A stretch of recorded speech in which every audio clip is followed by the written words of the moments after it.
going to talk about, this is number 2 in the construction phase, the broad bin construction, and this is on site observation. And one of the issues, I think we've touched on it a couple of times already, but one of the issues that the BCA has recognized as a problem is that construction observations and field presence during construction by the commissioning authority are sometimes rare or non-existent, which may move a lot of the work that's done in the design phase. So to talk about that a little bit more, I'll turn it back over to Mark. Sure. Yeah, I'd like to just start with construction observations, just kind of where the industry was, you know, I don't know, back when I started, late 80s, what we were doing, and it was coming in at the end of the project. Once the construction was done, the contractor said everything works, and then coming in doing a final inspection, and then testing the systems, and that you know, I was there, lived it and breathed it. That doesn't work. It sucks for everybody. You know, a contractor that's ready to be done and off the job, and then is told, has a list of 100 deficiencies of things that weren't installed correctly or not installed at all, or the wrong thing installed, is just really problematic. So that was a broken system that didn't work, and the industry's kind of really recognized that. So and I had alluded to this a little bit earlier about you know, kind of being proactive. So really, it's changed from coming in at the end and inspecting to having site presence in a structured way and, throughout the construction. And one of the tools that's being used now to kind of help with that, I mean, if you kind of think conceptually, how do we get things installed right the first time? You know, how do we do that? And as the commissioning authority, I'm not the guy turning the wrench or installing the sheetrock or whatever. So the trades guys are really the guys that need to be the ones that are integrated into this process and ultimately know what they need to do so they can do it right the first time. So that's kind of the key concept that the industry is trying to move to is, you know, let's get away from finding lots of mistakes at the end, but make it work right or get it installed right initially. The construction checklist has become kind of the tool. I know when I started out kind of doing inspections, you know, years ago, I look at the plans, inspect, kind of walk around and look to see what I would observe, and it was really, you know, kind of just using experience, using what was on the plans and specs. What we're really trying to do is create a system with a construction checklist so that, you know, on a single sheet of paper, you can really highlight what the key things are.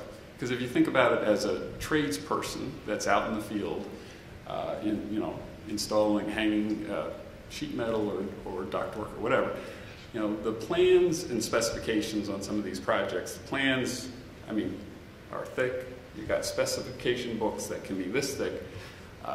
There's tons and tons of details. Then there's also manufacturer's installations instructions as well that kind of supplement all of that. So there's just an incredible volume of documentation for a trades guy to digest and really understand. So we really view our role as, let's highlight the critical things that we as the commissioning authority think that are either in the contract documents, installation instructions, so that the guys that are doing the work know what we're going to be looking for, what needs to be there for it to be successful installation. So we're really giving them the answer to the test before the test, and hopefully, if it works well, they'll look at it and use it and use that construction installation checklist to help get it done right the first time.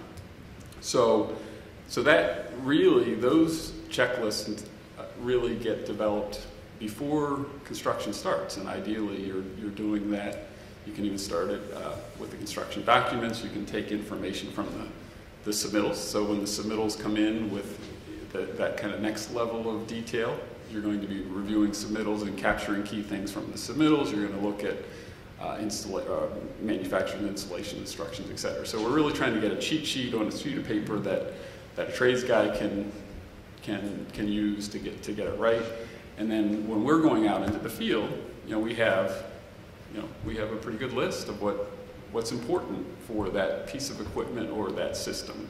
And then you can really have a structured and a productive way of walking through the building instead of kind of wandering around and what am I going to look at next? I mean, it is something real.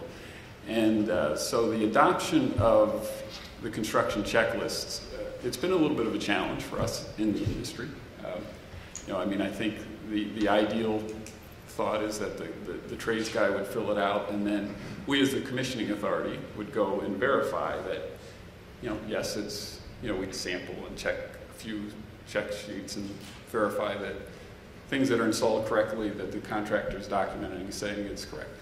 We've had some mixed success with getting contractors to do that. I mean, frankly, it's just as easy for us to kind of go through, take that checklist, and fill it out and complete it. I mean, it's easier for us to do that, but ultimately, if the contractor's not using it and you're not getting it right the first time, that doesn't help either. But I do think there's been a real evolution over the past several years that, contractors are starting to get used to checklists. I mean, there's getting better adoption to it, but I think, I think it's important to understand kind of conceptually why you're using checklists and what the point of it is. I think one of the challenges and issues that we see, sometimes commissioning authorities are just taking a standard generic checklist and throwing it out there, and I think that becomes very counterproductive, because if you're really asking a contractor to take this checklist seriously, and put forth the effort to follow it, to complete it, and so forth. And if they see that the checklist is not particularly relevant, has a whole bunch of X's and NA's, and is not really relevant to what, that just really defeats the whole purpose of the construction checklist. So I think it's really important to, if you're going to use the construction checklist process, which that is the commissioning process, that you really do customize it for each project, each equipment, and are able to highlight those things. And there may be some, as you're doing this design review with the O&M staff back in the design phase, there may be some important things that are important issues for the O&M staff. You can include those on the checklist as long as they're consistent with the construction documents or contract documents. And it can really help. It can be a useful process if it's used properly. And it is amazing what you see out in the field. Even, I think things have, the design and construction industry has improved, and the commissioning industry has improved and evolved a lot. But, it's amazing some of the things that you see. I mean, we had, we're up in an attic doing a final review of the installation of some ductwork in an attic, and the contractor said it was done, checklists are all checked out. You go up and the ductwork ends and is open and goes to nowhere. The fire protection sprinkler heads, there's just plugs on all the fire protection sprinkler heads, and all the sprinkler heads are inside the ductwork. So we had kind of two trades, didn't finish, and and say they're done, and I mean, you see silly things. And not all of it is, intentional. So a lot of times they just haven't gotten to it or forgot or whatever. So we're really trying to help correct that. And you get other things that are just a little silly. We had, I don't know if you're familiar with louvers. So if you're bringing in outside air into a building, there's typically a louver that allows air to come in, but prevents rain from getting in. And the louvers are normally sloped down for little roofs. So we had the right louver in, but they had it upside down so that when it rained, it would funnel the rain into the air intake. So sort of so did I have that on the checklist? Install it right side up, because that's one of the basic things that you don't even did I think of that or not? But that it's amazing what you see out there. I'm sure everybody can tell some stories of odd things. To defend that contractor, on the drawing it showed that the ductwork stopped there. Yeah. Okay. It just wasn't connected by design. Okay. No, I agree with Mark. One of the important things too with doing any type of site review is to outline some sort of a process to resolve those issues. So if you're there and ductwork is being installed and you notice something, one of the very successful things someone once showed me was that rather than run back to the office like a good commission provider or a good rookie provider would want to do and write up a nice email and a nice list to email to everyone with all the things I found wrong today, try to resolve them that day. Grab a foreman, grab a super, grab a mechanical contractor. Even though as a provider you can't direct them to do work, you can say, hey, just so you know, before I go back, this issue over here, this ductwork is backwards, or this is wrong, or this wiring is incomplete. I'm going to be here checking this for the rest of the day. If you think you have the time today, maybe you could close out and I could take it off my list. You do that once, and all of a sudden they realize that, hey, this guy's going to identify issues for us. If we can fix it, now when he puts out his email blast that says, hey, I identified 10 things wrong, it says, I identified 10 things. Prior to leaving the site, 8 were resolved. It looks like the process is being collaborated, it's very collaborative and that everyone feels successful. And I found that, if you do that once and you kind of save the 10 email chains of arguing and finger pointing one time, the next time you show up on the job site, somebody will actually say, hey, listen, before I close this wall up today, you mind just looking at this to make sure it's okay, right? Because now they want you to help them get off the job faster rather than, oh, here's that guy with that hard hat that has the E on it. Let's get out of here before you find something wrong, So if you could coordinate and collaborate your activities so that they know when you're going to be there, they know what you're going to look for, and they know that you're there to help them resolve it, and you're giving them a fair chance to resolve it before you leave, or even say, hey, I'll be back tomorrow. I'll write up my report at the end of the week. You're giving them an opportunity to fix things rather than, being the hammer and them the nail. Yeah, another tool that's used a lot, and it's an important thing, when you have repetitive assemblies, so you have, VAV boxes or unit ventilators or whatever you have, that's a lot of, repetitive assemblies. We're using a lot of first piece inspections or mock-ups or, depending on what you want to call it. But when there's repetitive assemblies, it's important to get one complete and get the whole team to kind of buy in that this repetitive assembly, is done correctly. You've got all the right isolation valves, you've got, the strainer, you've got all the right components and bells and whistles. So that's a tool that can be used to, to kind of help with the whole getting it right the first time. And, sometimes, I guess the difference between kind of a mock-up and a first piece, a mock-up is typically something that you would build and then it's not used again. So, and you see mock-ups, I guess, on like exterior enclosure for walls and those types of things. But, sometimes people call kind of the first piece of the mock-up because you're kind of mocking it up. But kind of thinking about those types of things that are, maybe a little complicated that are going to be done a lot of times, and facilitating, doing a mock-up type situation is helpful. Yeah, in our experience lately, we've seen a lot of the contractors, particularly testing and balancing controls, to actually use the commissioning engineer to help them complete the job. A mechanical contractor has not finished an air handler or a piece of equipment.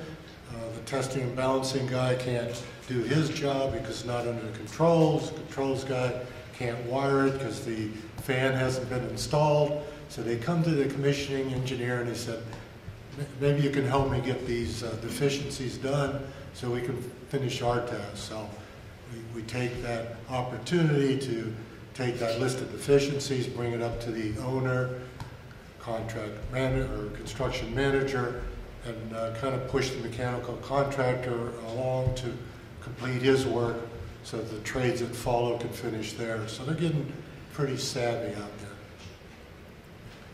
Saverio touched on the combination of people skills and technical skills that it's important for rookies to learn, and it takes a while, but you do need to develop both to be successful. And we're not here just to catch stuff and identify mistakes and keep lists. We're here to deliver a great project, and you need a whole team to help create, to do that effort. And creating an adversarial relationship is not a way to do that. We need everybody on the same team going forward, and it takes some practice to be able to figure out how to do that right. And it changes from project to project, from team to team. But one interesting thing I found was when I first got into commissioning, I thought that contractors would be lax in completing the work because I would just identify what stuff they need to finish. And what I found was actually the opposite. People don't want their work to end up on that issues log. They want to do good work, and they want that to be recognized. So I've actually found just by being on a project, just having commissioning specified on a project, that the level of effort is just raised up just from that very being there. Great. Yeah. I just wanted to add one thing on two quick things on this. It occurred to me that construction checklist that you're talking about, Mark, and you're talking about Sarah, that a project that you developed one for and implemented it on might be a really interesting training vehicle for a rookie. To go through the checklist and just go see what was done, just to understand it in a real building would be kind of intriguing. And it would already have all been fixed. You wouldn't be necessarily jeopardizing something on the job by getting them on there before they were ready. And then also this repetitive assembly one seemed interesting to me too. If you actually pull together that grouping, say, okay, do we all agree this is how we're going to do this for the next 27 of these assemblies, that would also be another interesting place to pull in a rookie, because pretty soon that assembly is 8 months later is, hey, it's very close in this other building that we're looking at. It's another repetitive, it's not exactly the same, but I sort of get it. So those seem to me to be opportunities for potentially for rookie education from a firm as opposed to from somewhere else. Okay, next. I was just going to make the construction checklist. Developing this construction as a rookie there's no better way to really learn about a project, because you've got to do some research on the design, what's in the contract documents. You got to look at installation, manufacturer's installation instructions. So, one of the things that rookies always, oftentimes are asked to do is to help develop those construction checklists. And it can be really, if with the right perspective, with some intellectual curiosity, you can really learn a lot. And I think that's a great way to help to get to learn. And then you go out in the field. And when you go out into the field, when you make a site visit, you need to have a game plan. And what are you going to look at? What's your plan? And one of the things I like to see to do is focus on a system, perhaps, on that one thing. Okay, today I'm going to go out and I'm going to focus on, the chilled water system and kind of trace it out, really understand it, take your color drawing and make sure that you physically understand it and figure out, okay, how we'll test this, what are the, how do the different components in it interrelate, and really take an opportunity when you go into the field to dive and, from a system perspective, really dive into things and really learn and develop that system. And another key thing from a rookie standpoint, commissioning is, like it or not, is about documentation. So if it's, if you didn't verify it and if it's not documented, it wasn't commissioned, because there's lots of people say, oh, we tested that and it worked. If there's no documentation, well, it wasn't commissioned. So we like to see having a field report, and this will probably be a requirement. I mean, if you go onto a site and make observations, go walk through, and there's no record that you were ever there, in my mind, that's a real issue, and from us as a principal firm. So there would be an expectation that you'd have a field report, that when you go into the field, you have a plan, that you have a process to communicate with key people when you're done, so they know what you found and all of that stuff. So really having a good plan is important for any site visit. Great. And bring a good camera. Yeah. Bring a good camera. Okay.